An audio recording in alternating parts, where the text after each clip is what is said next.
Welcome to Pingtan, China, for the second stop of the 2018 KiteFoil World Series and the twin-tip Racing Chinese National Championships.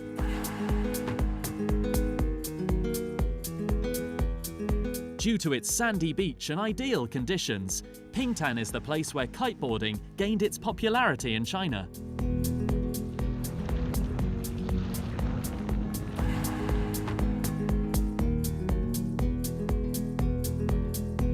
我们赞助过很多比赛，20年我们赞助过足球、排球、水球、乒乓球和斯诺克，有拳击。5年前遇到这个项目以后，一方面我比较喜欢，我本人比较喜欢，也是玩家。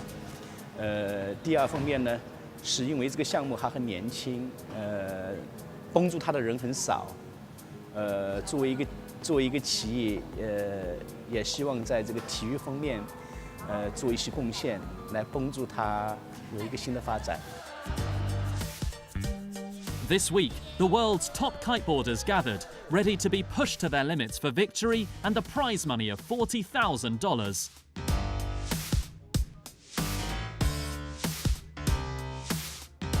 With a typhoon heading towards China's coastline, the conditions throughout the week were expected to be more than challenging.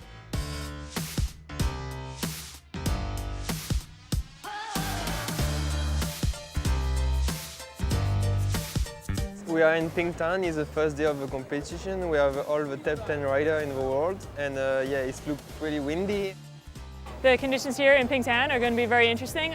This is the remnants of one typhoon, and we have another typhoon coming at the end, so we're hoping that there's 2 or 3 days in between where we can actually ride and get out and the boat's in anchor. Yeah, I'm thinking here the most important thing is to be really confident in the water, just to sail clear and not go so much faster to not fall.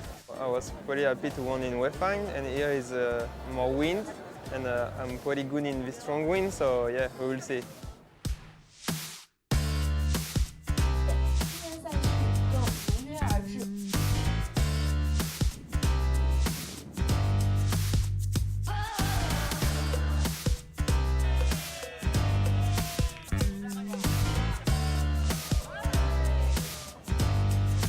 Due to strong wind and huge waves, there was no racing on day one.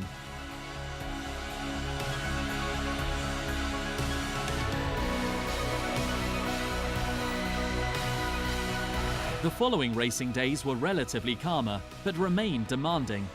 Under such conditions, trying to get the best out of your equipment is not an easy task and requires constant focus.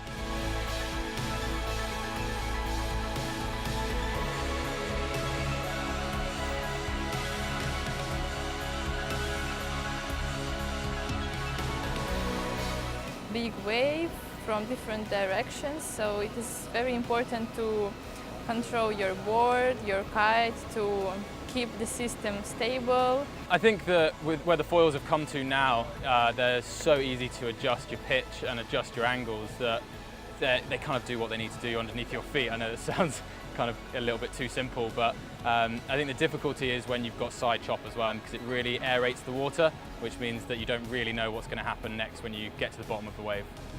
The idea is to keep foil as much up as you can, but at the same time you cannot let it go out of the water, because then it will ventilate and you can crash or lose speed.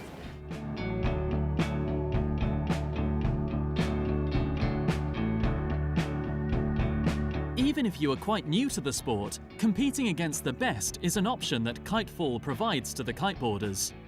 Maximilian Maider is just 11 years old, and foiling fights neck and neck with the most experienced kiteboarders, such as Maxim Noscher and Axel Marzella. Becoming the world's youngest foiler has been Max's goal from a very young age. I started when I was 6, and I've been kiting ever since for 5 years. It was a beautiful sunset with a good breeze, and I just was on the board trying to get up on the fall, and I just made it, and then I just started foiling, and it was amazing. It was like you had no resistance at all. you could go completely wherever you want. It was absolutely thrilling.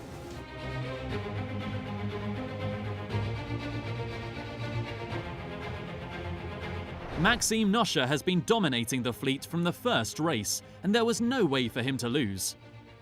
Getting to the final day, and with mounting seas and wind over 25 knots, the biggest battle was for second place, between Axel Marzeller and Theo de Ramcourt.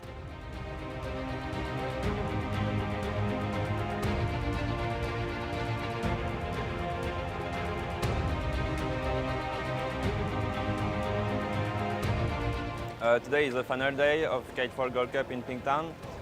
We have around 25 to 30 knots on the course, so my plan for today is to be very constant, to stay in third position if I can, and maybe to grab the second position. And Axel did it. He had a great day on the water and managed to claim the second podium spot, leaving de Ramcourt in third. Maxime Noscher was again dominant in China, making it 2 out of 2 for the first events of the 2018 KiteFoil World Series.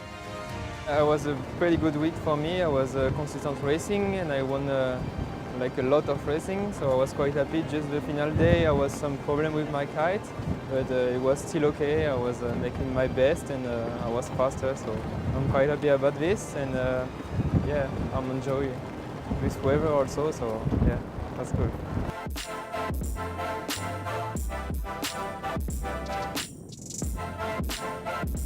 Elena Kalalina gave an impressive performance in Pingtan's tough conditions and sealed the women's title.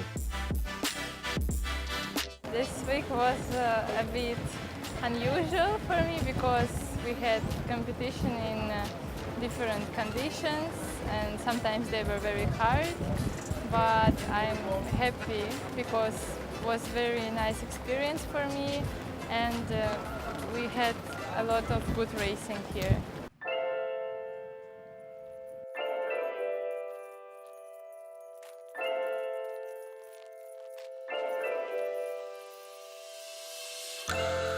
Parallel to the KiteFoil World Series, another really important event was taking place, the twin-tip racing Chinese National Championships. And top international names were fighting against the very best Chinese kiteboarders.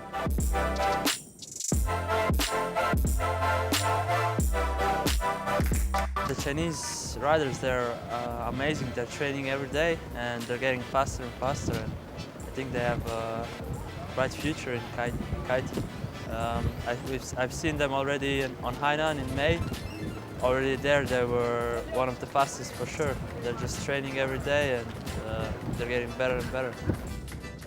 Yeah, the scene here in China is growing. They're really into kiteboarding. Every year, a few more kite surfers here on the beach. And yeah, looks like they really enjoy it, and I think it will grow and grow the next years.